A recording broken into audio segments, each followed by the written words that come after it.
Asia's nuclear-armed rivals, India and Pakistan, since their independence from British rule in 1947, have always remained at dispute over issues related to a territory called Kashmir. The two traditional neighboring rivals have fought each other thrice and 2 out of the 3 wars over the disputed Kashmir.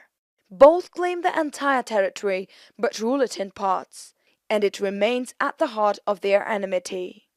An armed revolt against the Indian rule that started in 1989 in Kashmir has claimed over 60,000 lives and left almost no aspect of life in the area untouched.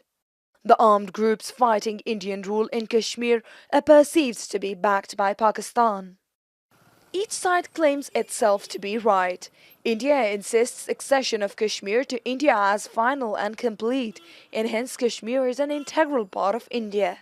Key to highlighting the secular nature of Hindu-majority Asian nation, and that all would be well in Kashmir if Pakistan stops cross-border terrorism. On the other hand, Pakistan insists Kashmir is a disputed territory, unresolved, and it is merely providing moral and diplomatic support for an indigenous freedom struggle in Kashmir. Presently, the human rights issues top the concern list for the people living here. Among the worst sufferers of human rights violations in Kashmir are those whose husbands and sons have gone missing after their arrests by security forces. Each month, hundreds of women, young and old, gather in the sprawling fields of the Himalayan territory controlled by India.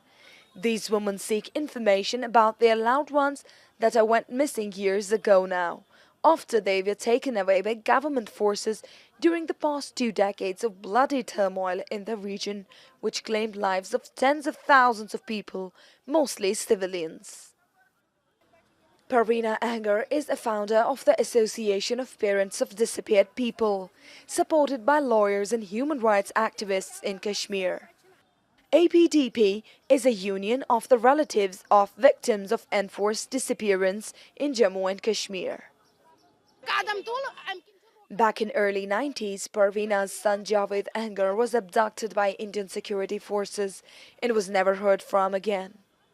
Today, 22 years have passed, but she never fails to attend this solidarity meeting on the 10th day of each month. It's not a joke. People will not understand the pain we are going through. But our efforts will make sure none else in this region gets missing. The government tried its best to offer us perks, but money can't buy us our beloved sons. Our children have been taken by Indian security forces, and we will continue to ask India where our children are. If they have killed them, we at least need to know where they have buried them. As long as they don't give us proofs of their deaths, how will we accept they are dead? Parveena says a large number of disappearance cases remain undocumented for many reasons, including fear of reprisal by the security forces. Also, no reparations or recourse are offered for these disappearances.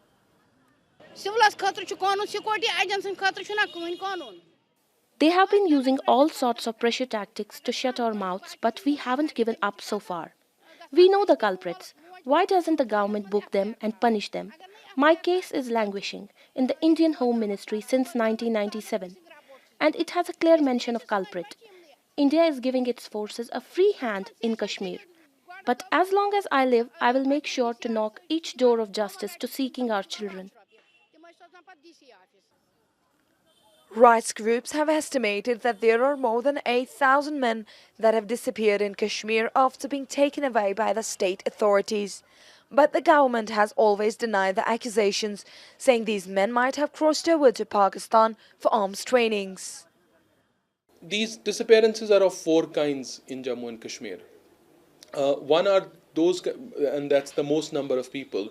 These are those people who have been arrested by the armed forces, the Indian armed forces. And after their arrests were denied and their whereabouts have not been ascertained. They have perhaps disappeared in the custody. So there are clear-cut evidences against the armed forces in these cases. Then there are other number of people who disappeared mysteriously, where we don't know they left in the morning, where we don't know what happened to them. Situation was a conflict situation. Situation was bad here. We don't know how what happened to them. Then we have a third kind of disappearance here, where militants were involved in disappearing people for political reasons or for being informers. And then there is a fourth kind of disappearance, where militants themselves have disappeared while crossing over to the Pakistani administered Kashmir or coming back to Jammu and Kashmir after getting the arms training. So they were either arrested or killed in encounters, sometimes fake encounters, sometimes legitimate encounters, but their bodies were not handed over to their families. Their families do not know whether they have died or whether they're alive. Kashmir, dotted with security camps, is perhaps today the most militarized zone in the world.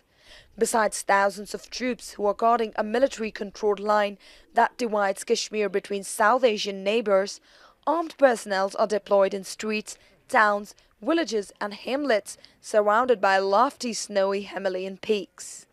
International rights groups have accused Indian troops of grave human rights violations in Indian-administered Kashmir and have asked India for investigations. However, little has been done by India in this direction so far. We are demanding an independent commission. If India thinks it's not responsible for the crimes, why isn't it allowing investigations? Let's have free trial. All the major right groups have been asking India for investigations. Why it isn't giving access to them? This is clear evidence that India is responsible for all sorts of human rights violations. We had hopes international community might intervene. But to maintain its economic ties with India, human lives have no value.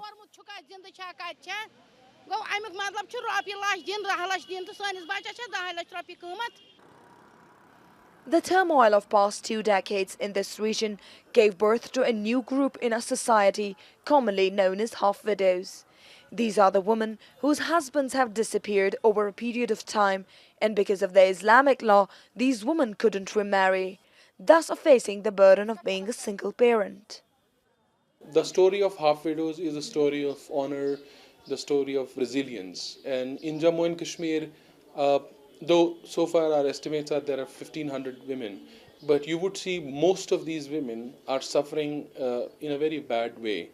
And there are very few organizations who are focused in supporting them, because normally you have to prove yourself to be a widow to receive the support from a humanitarian organization. Unfortunately, they're children of these half widows. They were the worst affected because of the psychological trauma they had to face, and also their education suffered.